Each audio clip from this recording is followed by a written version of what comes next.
আসসালামু আলাইকুম প্রিয় দর্শক। আশা করি সবাই অনেক বেশি ভালো আছেন।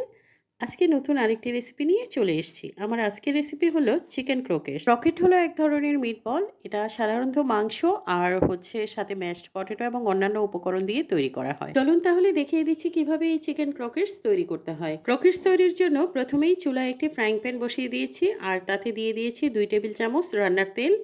তেল একটু গরম হলেই দিয়ে দিচ্ছি হাফ কাপ পেঁয়াজ কুচি। পেঁয়াজটাকে এখন আমি 1 মিনিট সটে করে নিচ্ছি। পেঁয়াজ কুচিটাকে 1 মিনিট মতো নেড়েচেড়ে সটে করে নেওয়া হয়ে গেলে এর মধ্যে দিয়ে দিচ্ছি 2 টেবিল চামচ কাঁচামরিচ কুচি। ঝাল আপনারা আপনাদের পছন্দ মতো দিয়ে নিতে পারেন। এবার দিয়ে দিচ্ছি হাফ চা চামচ করে আদা ও রসুন বাটা। আদা ও রসুন বাটাটাকেও আমি প্রায় 1 মিনিট ভেজে নিয়েছি। এতে করে আদা ও রসুনের যে কাঁচা গন্ধটা থাকে সেটা চলে যাবে। আদা রসুনটা ভাজা হয়ে গেলে এখন দিয়ে দিব 2 টেবিল চামচ বাটার। বাটার দেওয়ার পর এখন দিয়ে দিচ্ছি 1 টেবিল চামচ ময়দা।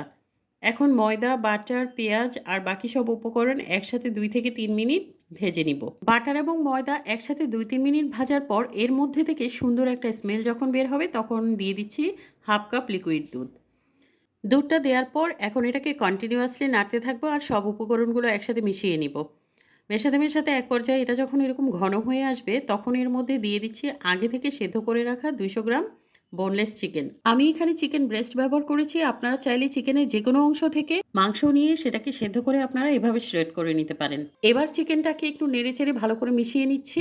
আচ্ছা, এই রান্নাটা করার সময় চুলার আঁচ অবশ্যই মিডিয়ামে রাখতে হবে, তা না হলে এটা যেহেতু দুধ এবং ময়দা দিয়ে রান্না করা হচ্ছে, এটা কিন্তু প্যানের নিচে তলানিতে লেগে যেতে পারে। দিয়ে দিচ্ছি 1 চা চামচ লবণ, সাথে দিয়ে দিচ্ছি কিছু গুঁড়ো মশলা। এখানে আছে গোলমরিচ, চিলি ফ্লেক্স এবং অরিগ্যানো প্রতিটি হাফ চা চামচ করে।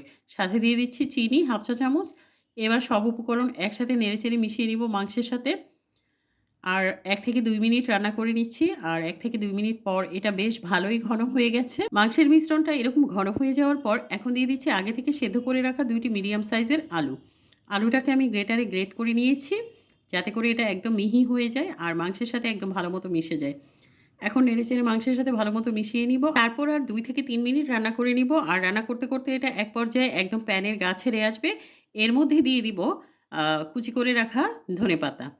ধনেপাতাটা আপনারা আপনাদের পছন্দ মতো কম বেশি দিতে পারেন। আমার কাছে ধনেপাতার ফ্লেভারটা বেশ ভালো লাগে, তাই আমি একটু বেশি করেই দিয়েছি। মাংসের সাথে এখন নেড়েচেড়ে ধনেপাতাটাকে ভালো মতো মিশিয়ে নিচ্ছি। আর মিশিয়ে নেওয়ার পর এটাকে আরও 1 থেকে 2 মিনিট আমি এভাবে নাড়াচাড়া করতে থাকবো, যেন এটার ভিতরে যদি কোনো এক্সট্রা পানি থাকে সেটা যেন শুকিয়ে যায়।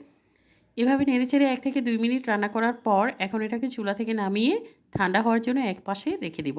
30 মিনিট পর ক্রোকেটস তৈরির জন্য চিকেনের মিক্সচার একদম রেডি। এটা ঠান্ডা হয়ে গেছে। এখন এটার মধ্যে দিয়ে দিচ্ছি আগে থেকে গ্রেট করে রাখা মজারেলা চিজ। এখানে আমি হাফ কাপ পরিমাণ দিয়েছি। এবার এটাকে ভালো মতো নেড়েচেড়ে চিকেনের সাথে মিশিয়ে নিচ্ছি। মজারেলা চিজ দেওয়াটা অপশনাল। এটা আপনাদের হাতের কাছে না থাকলে স্কিপ করবেন। তবে এটা দিলে এর টেস্ট ভালো হয় আর এটা অনেক চিজি হয়। ক্রকেটস তৈরির জন্য পরিমাণ মতো চিকেন মিক্সচার হাতে নিয়েছি। তারপর এটাকে ঘুরিয়ে ঘুরিয়ে রোলের মতো একটা শেপ দিয়ে নিয়েছি। তৈরি হয়ে গেল একটি ক্রোকেটস। আশা করি দেখেই বুঝতে পারছেন কিভাবে আমি তৈরি করে নিয়েছি। এভাবে রোলের মতো তৈরি করতে হবে এমন কোনো কথা নেই। আপনারা আপনাদের পছন্দ মতো শেপ দিয়েও তৈরি করে নিতে পারেন। আজকের সবগুলো ক্রোকেটস আমি একই রকম করেই তৈরি করে নিয়েছি। এই ক্রোকেটসগুলো বানানো খুব একটা কঠিন নয়। আর এগুলো বানানো যেমন সহজ, খেতে কিন্তু ভীষণ মজা। সবগুলো ক্রোকেটস বানানো হয়ে গেছে। এখন এগুলোকে কোট করে নেওয়ার পালা। কোট করে নেওয়ার জন্য প্রথমেই নিয়ে নিচ্ছি ব্রেড ক্রাম্বস, ময়দা আর 2 টো ডিম আগেই ফেটিয়ে রেখেছিলাম।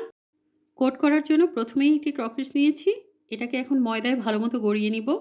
ময়দায় গড়িয়ে নেওয়ার পর ডিমের মিশ্রণে ডুবিয়ে ভালোমতো ডিমটা লাগিয়ে তারপর হচ্ছে ব্রেড ক্রাম্বের মধ্যে একটু গড়িয়ে এপাশ ওপাশ করে ভালোমতো ব্রেড ক্রাম্ব চারদিকে লাগিয়ে নিব। এমনভাবে লাগাতে হবে যেন চারদিকে ব্রেড ক্রাম্ব ভালোমতো লাগে। চাইলে এগুলোকে 2 বার কোট করে নেওয়া যায়, কিন্তু আমি আজকে একবারই কোট করে নিয়েছি। আমি হাত দিয়ে একটু চেপে চেপে ভালোমতো ব্রেড ক্রাম্ব লাগিয়ে নিচ্ছি। তৈরি হয়ে গেল আমার একটি ক্রকেটস। আর বাকি সবগুলো ক্রকেটস আমি সেইম প্রসেসে প্রথমে ময়দায় গড়িয়ে তারপর হচ্ছে ডিমের মিশ্রণে ডুবিয়ে নিয়েছি। এবার একটু ব্রেড ক্রাম্বে আবার একই রকম করে গড়িয়ে ভালোমতো ব্রেড ক্রাম্ব লাগিয়ে হাত দিয়ে একটু চেপে চেপে সুন্দর করে সেট করে দিয়েছি। আর এভাবেই সবগুলো ক্রকেটস কোট করে নেওয়া হয়ে গেছে। ক্রকেটসগুলোকে আপনারা চাইলে এই পর্যায়ে ফ্রিজে সংরক্ষণ করতে পারেন। আর সংরক্ষণ করার জন্য এরকম এয়ারটাইট বক্স নিতে পারেন অথবা কোনো জিপলক ব্যাগে ভরেও রাখতে পারেন। আমি যে কয়টি ক্রকেটস সংরক্ষণ করব সবগুলোকে সুন্দর করে একটা বক্সে নিয়ে নিয়েছি। তারপর এগুলোকে ঢাকনা দিয়ে ঢেকে একদম ফ্রিজে 1 থেকে 2 মাসের জন্য সংরক্ষণ করব। পরে ফ্রিজ থেকে বের করে শুধু একটু তেলে ভেজে নিলেই হয়ে যাবে। বাকিগুলো আমি আপনাদের ভেজে দেখাচ্ছি। আর এর জন্য একটি ফ্রাইং প্যানে যথেষ্ট পরিমাণ তেল দিয়ে দিয়েছি। তেল একটু গরম হলেই একটা, একটা করে ক্রকার্স তেলে ছেড়ে দিব। সবগুলো ক্রকার্স আমি একসাথে দিব না। প্রথমেই আমি ৫ টা দিয়েছি। ভাজার সময় অবশ্যই চুলার আঁচ লো এবং মিডিয়ামের মাঝামাঝি রাখতে হবে, তা না হলে এগুলো পুড়ে যেতে পারে। আর এগুলো ভাজতে খুব বেশি সময়ও লাগে না, কারণ এর ভিতরে চিকেন এবং আলু দুটোই আগে থেকে রান্না করা ছিল। মোটামুটি উল্টে-পাল্টে ৩ থেকে ৪ মিনিট সময় নিয়ে ভেজে নিলেই হয়ে যাবে। আর এই ব্রেড ক্রাম্বগুলো খুব দ্রুত পুড়ে যায়। এইজন্য চুলার জালটা একদম লো থেকে মিডিয়ামের মাঝামাঝি রাখতে হবে। তা না হলে এগুলো পুড়ে গিয়ে এগুলোর রংটা নষ্ট হয়ে যাবে, আর দেখতেও ভালো লাগবে না, খেতেও ভালো লাগবে না। সবগুলো ক্রকার্স ভাজা হয়ে গেছে। এখন আমি একটা, একটা করে তেল থেকে তুলে নিচ্ছি। প্রিয় দর্শক, দেখলেন তো কিভাবেই খুব সহজে বাড়িতে স্বাস্থ্যসম্মত উপায়ে এই নাস্তাটা তৈরি করে নেওয়া যায়। আপনারাও কিন্তু চাইলে এভাবে খুব সহজেই এই ক্রকার্সগুলো তৈরি করে ফ্রিজে সংরক্ষণ করতে পারেন। তৈরি হয়ে গেল দারুণ মজার চিকেন ক্রকার্স। এটা এতটাই লোভনীয়, আমি গ্যারান্টি দিয়ে বলতে পারি আপনার বাড়ির ছোট থেকে বড় যাকেই আপনি বানিয়ে খাবেন সবাই আপনার খুব প্রশংসা করবে। এই চিকেন ক্রকার্সগুলোর ওপরটা অনেক ক্রিস্পি হয় আর ভেতরটা অনেক জুসি হয়, খেতে ভীষণ মজা লাগে। আমি একটা ক্রকার্স আপনাদের ভেঙে দেখাবো, এর ভেতরটা কতটা জুসি হয়েছে আপনারা দেখলেই বুঝতে পারবেন, আর কতটা লোভনীয় হয়েছে। প্রিয় দর্শক, আপনারা একবার হলেও এভাবে বাড়িতে বানিয়ে খেয়ে দেখবেন। আশা করি আমার আজকের রেসিপি আপনাদের ভালো লেগেছে। আর ভালো লেগে থাকলে আপনাদের ফ্রেন্ডস আর ফ্যামিলির সাথে শেয়ার করার অনুরোধ রইল। আর নতুন, নতুন রেসিপিগুলো দেখার জন্য পেজে একটা ফলো দিয়ে রাখবেন। সবাইকে অনেক ধন্যবাদ। সবাই অনেক বেশি ভালো থাকবেন। আল্লাহ হাফেজ।